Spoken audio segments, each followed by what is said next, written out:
This summer, I had a chance to learn to paraglide. We're going to take a quick look at a video clip of a takeoff and then talk about it. The most important part of the takeoff is this. You start running. And as you run forward, the wing goes up over your head, but then you have to keep running. This was a takeoff on a still day.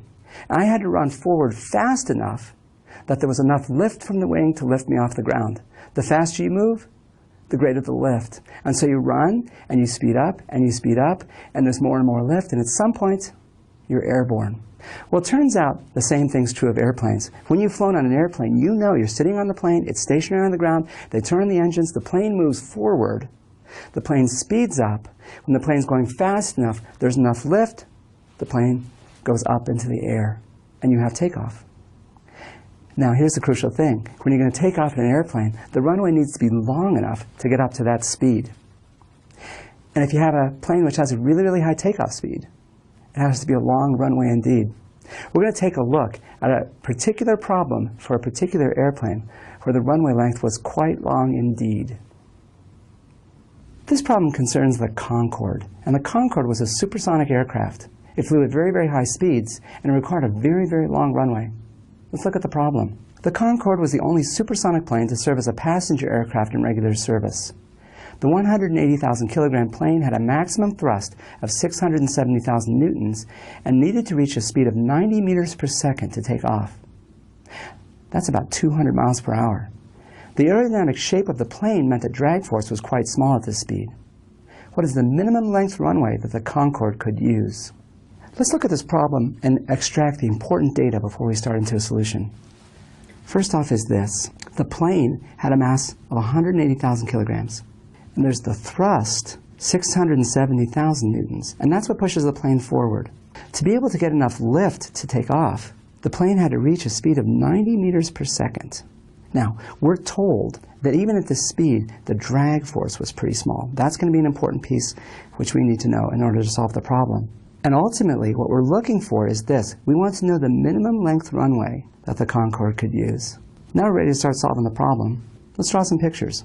Let's start with a picture of the motion. We'll draw a motion diagram of the plane. So the plane is starting, it's moving to the right, and as it moves, speeding up to reach takeoff speed. So the dots get further and further apart, the velocity vectors get bigger and bigger, and at the end of the problem, it reaches its final takeoff speed of 90 meters per second.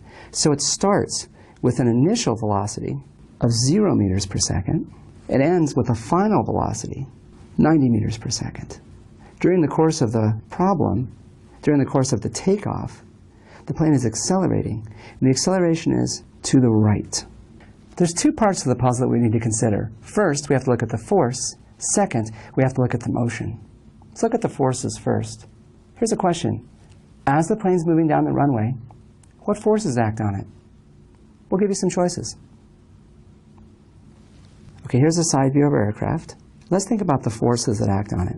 Well, there's a weight force which acts downward. There's a normal force from the runway that acts upward. And there's a lift force that acts upward.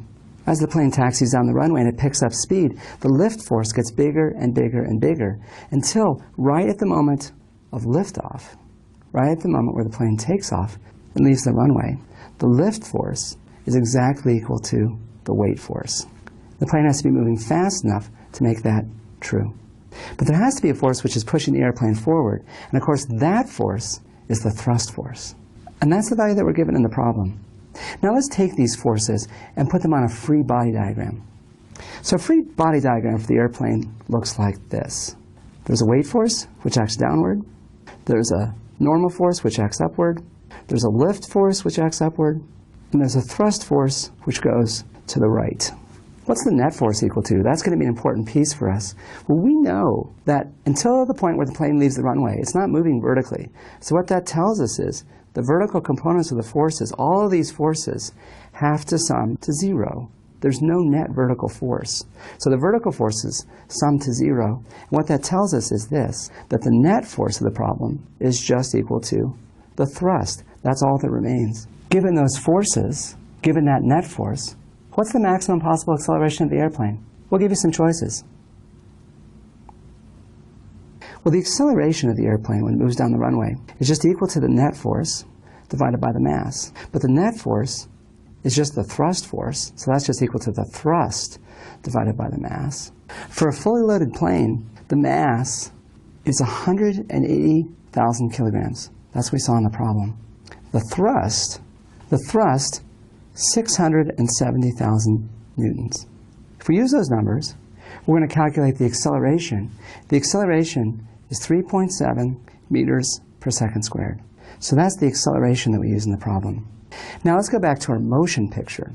And for the motion, here's what we want to ask. The plane's moving down the runway. From the time when it starts moving to when it's ready for takeoff, we want to know how far does it move. That's how long the runway has to be. This distance, the distance that the plane moves, better be less than the length of the runway. If it's not less than the length of the runway, the plane overshoots the runway before it takes off, and that's not a happy time. So this distance, the distance that the plane moves as it's accelerating, better be less than the length of the runway. And how are we going to calculate that distance? Well, we're not told anything about time, and ultimately we don't really care about time. And so we're going to calculate the distance that the plane moves using this relationship right here. The final velocity squared is equal to the initial velocity squared plus 2 times the acceleration times the distance. Well, the initial velocity of the plane right when it starts moving is 0, so this term goes away. So we can solve for delta x like this. Delta x, the distance that the plane moves, is just equal to the final speed squared divided by 2 times the acceleration. Well, we calculated the acceleration was 3.7 meters per second squared. The final speed, 90 meters per second. Both of those go in this equation, and so we calculate a distance of 1,100 meters. That's 1.1 kilometers. This plane traveled for a pretty fair distance before it was up to its takeoff speed. And so it's going to require a pretty lengthy runway. That's our final number. Let's take a look, see if it makes sense. That's a pretty long runway, but you know when you've flown, the airplane moves a pretty big distance as it's moving down the runway, and the Concorde more than a typical plane. Here's how we can assess the results. We found 1,100 meters, 1.1 kilometers. That was for a plane at maximum thrust. That is how long the plane took to move, and the runway has to be bigger than that.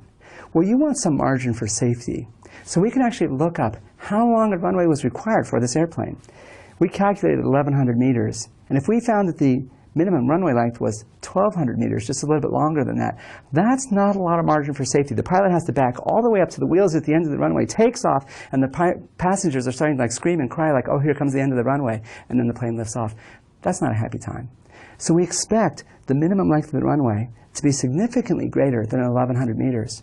And if you look up what this plane required, it was 3,600 meters, 3.6 kilometers, 2 miles. That was a long runway. And it's a long runway because the plane had to travel a long distance before it got airborne. And you need to have some margin for safety. So a result seems quite reasonable in light of the actual situation, which is not a surprise. Physics is about the world around us.